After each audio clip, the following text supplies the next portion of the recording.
क्या पाई पाई को तरस जाएगा चीन? डोनाल्ड ट्रंप 11 देशों में सीन बदल सकते हैं। जानेंगे क्या है मामला। तो वहीं चाइना ने आखिरकार 1.4 ट्रिलियन डॉलर मार्केट में क्यों उतार दिया है। जियोपॉलिटिक्स में बहुत कुछ चल रहा है। इन सब के बीच में मोदी ने क्यों कह दिया है जीतेगा तो भारत ही। हमेशा की तरह जानने को मिलेगा बहुत कुछ। आइए जानते हैं इन खबरों को विस्तार से। चीनी अधिकारियों का कहना है कि डोनाल्ड ट्रंप की व्हाइट हाउस में वापसी उतनी आश्चर्यजनक नहीं है जितनी तब थी जब उन्होंने पहला कार्यकाल जीता, और इस बार रणनीति की योजना पहले से ही बना ली गई है। जब ट्रंप ने 2016 में अमेरिकी राष्ट्रपति चुनाव में जीत हासिल की थी तो बीजिंग बाकी दुनिया की तरह चौंक गया था, क्योंकि हर किसी का मानना था डेमोक्रेटिक उम्मीदवार हिलेरी क्लिंटन जीत हासिल करने जा रही हैं, जो अमेरिका के पूर्व शीर्ष राजनयिक और बीजिंग के लिए एक जाना पहचाना चेहरा। चुनावी नतीजे जारी होने के पहले तक चीन ने डोनाल्ड ट्रंप खेमे से संपर्क नहीं किया था, लेकिन अंत में चीनी पक्ष ने उनके दामाद जेरेड कुशनर के माध्यम से नवनिर्वाचित राष्ट्रपति से संपर्क किया था। इस बार नाम न बताने की शर्त पर चीनी अधिकारियों ने कहा है कि चुनाव के दिन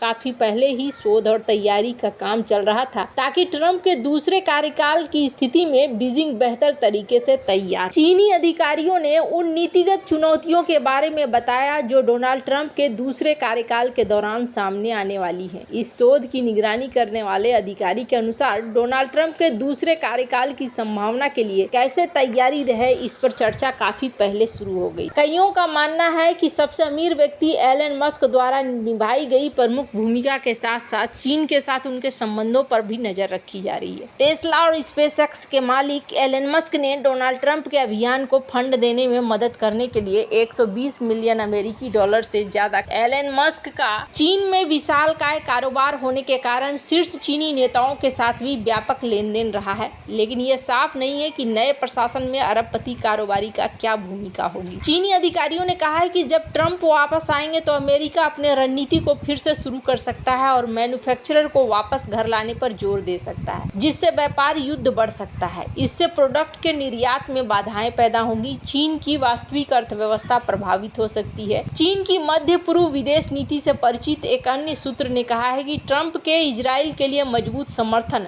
अपने पहले कार्यकाल में अमेरिकी दूतावास को तेल अवीव से यरूशलेम शिफ्ट करने के उनके साहसिक कदमों के मद्देनजर चीन को अपनी कूटनीतिक रणनीति को समायोजित करना पड़ सकता है। कहा जा रहा है हथियारों की रेस तेज होने की संभावना भी बीजिंग के रडार पर है। अधिकारियों का मानना है कि चीन पर ट्रंप का रुख उनके पहले कार्यकाल से बहुत अलग नहीं हो सकता है, लेकिन चीन के एक व्यापार संबंधी कार्यालय के संपर्क में कहा गया है कि इसकी अप्रत्यक्ष नीतियां जो चीन के बाहर क्षेत्रों को प्रभावित करती हैं, उनका प्रभाव जब वे चीन पर होंगे तो बहुत अलग होगा। बीजिंग में एक शीर्ष राष्ट्रीय सामाजिक विज्ञान अनुसंधान निकाय के एक चीनी शोधकर्ता के अनुसार पिछले कई महीनों में देश के सभी शीर्ष अंतर्राष्ट्रीय संबंध थिंक टैंकों को कम्युनिस्ट पार्टी के नेतृत्व को अपने कागजात प्रस्तुत करने के लिए कहा गया, जिसमें ट्रंप और कमला हैरिस दोनों के प्रशासन सहित प्रशासन तहत संभावित कैबिनेट सदस्यों के साथ साथ चीन पर उनके व्यक्तिगत पदों पर उनके सर्वोत्तम असर का अनुमान लगाने के लिए कहा गया।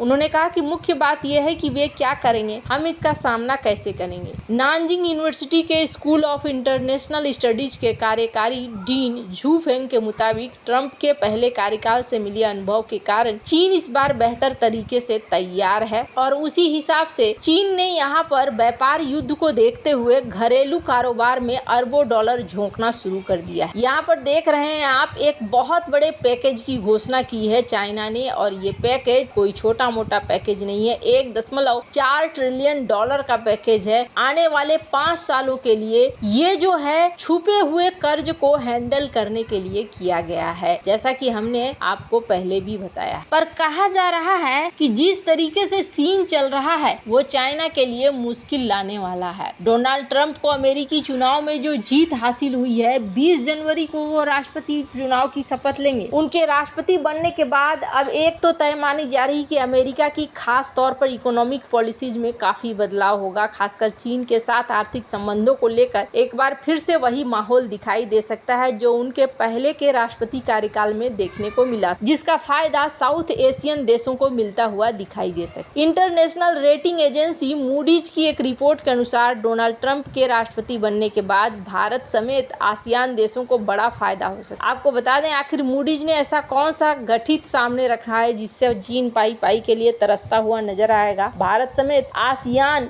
यानी कुल 11 देशों की इकोनॉमी का सीन पूरा बदलता हुआ नजर आ सकता है। रेटिंग एजेंसी मूडीज ने शुक्रवार को कहा कि डोनाल्ड ट्रंप के अमेरिका के राष्ट्रपति बनने के बाद चीन से व्यापार और निवेश प्रवाह दूर हो सकता है, लेकिन भारत और आसियान देशों को इस बदलाव का फायदा हो सकता है। मूडीज रेटिंग्स ने एक टिप्पणी में कहा कि ट्रंप के 5 नवंबर को अगला राष्ट्रपति चुने जाने के बाद अमेरिका की मौजूदा नीतियों में बदलाव आने की उम्मीद है। ट्रंप प्रशासन में बड़े राजकोषीय घाटे, संरक्षणवादी व्यापारिक कदमों, जलवायु उपायों में गतिरोध, आवर्जन पर सख्त रुख और नियमों में ढील देने की उम्मीद। मूडीज के मुताबिक ट्रंप दूसरी बार राष्ट्रपति बनने पर अधिक आक्रामक इमिग्रेशन पॉलिसीज को आगे बढ़ा सकते हैं। हालांकि इस सख्ती से कृषि, खुदरा, आतिथ्य, निर्माण और स्वास्थ्य सेवा जैसे क्षेत्रों में श्रमिकों की कमी हो सकती है। मूडीज ने ट्रंप की विदेश नीति के बारे में कहा कि एशिया प्रशांत क्षेत्र में व्यापार और निवेश प्रवाह चीन से दूर जा सकता है, क्योंकि अमेरिका रणनीतिक क्षेत्रों में निवेश को सख्त कर रहा है। रेटिंग एजेंसी ने कहा कि अमेरिकी पॉलिसी में इस बदलाव से भारत और आसियान देशों को लाभ हो सकता है। अमेरिका चीन के बीच निरंतर ध्रुवीकरण से क्षेत्र में भू राजनीतिक विभाजन बढ़ने का खतरा है, जो सेमीकंडक्टर की ग्लोबल सप्लाई में खलल डाल सकता है। जानकारों का यह भी मानना है कि जिस तरह का ट्रेड वॉर अमेरिका और चीन के बीच देखने को मिला था, वैसा ही एक बार फिर से देखने को मिल सकता है। आसियान का फुल फॉर्म है association of south east Asian Nations. इस संगठन में 10 देश शामिल हैं, जिनमें ब्रुनई, दारुसलाम, कंबोडिया, इंडोनेशिया, लाओ, PDR, Malaysia, Myanmar, Philippines, Singapore, Thailand, Vietnam शामिल हैं।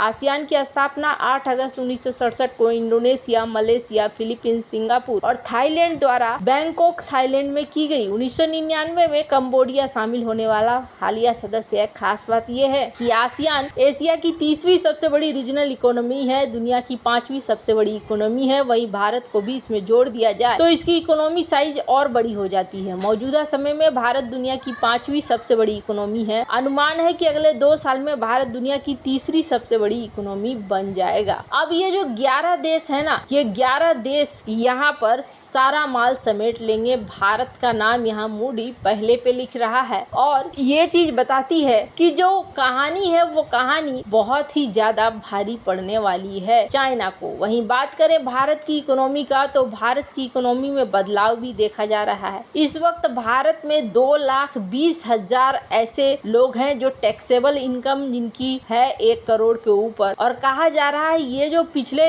दशक से अभी 5 गुना ज्यादा हो गया है। इसमें 1 लाख लोग जुड़ गए हैं जो इस तरीके से अपने पेमेंट को कर रहे हैं। मतलब भारत में भी धीरे धीरे चीजें बढ़ रही है और जो अमीर है, अमीरों की संख्या भी यहाँ पर बढ़ती हुई दिख रही है। इस तरीके के बदलाव पहले नहीं देखे गए थे। कहा जा रहा है 2013, 2014, 2012, 2013 इन सब में देखा गया था 40,000 ऐसे लोग थे जिनकी इनकम 1 करोड़ के ऊपर मानी जाती थी। लेकिन अब जो है, अब ये डेटा बहुत ज्यादा बदल चुका है। ये देखने को मिल रहा है 1,90,000 से 2,20,000 लोग ऐसे हैं जो करोड़पति के स्टेज को पार कर चुके हैं। वैसे आपको क्या लगता है, इन सब मामले में आपकी क्या राय है, कमेंट कर जरूर बताएं। जल्द मिलते हैं अगली वीडियो में नई खबर के साथ।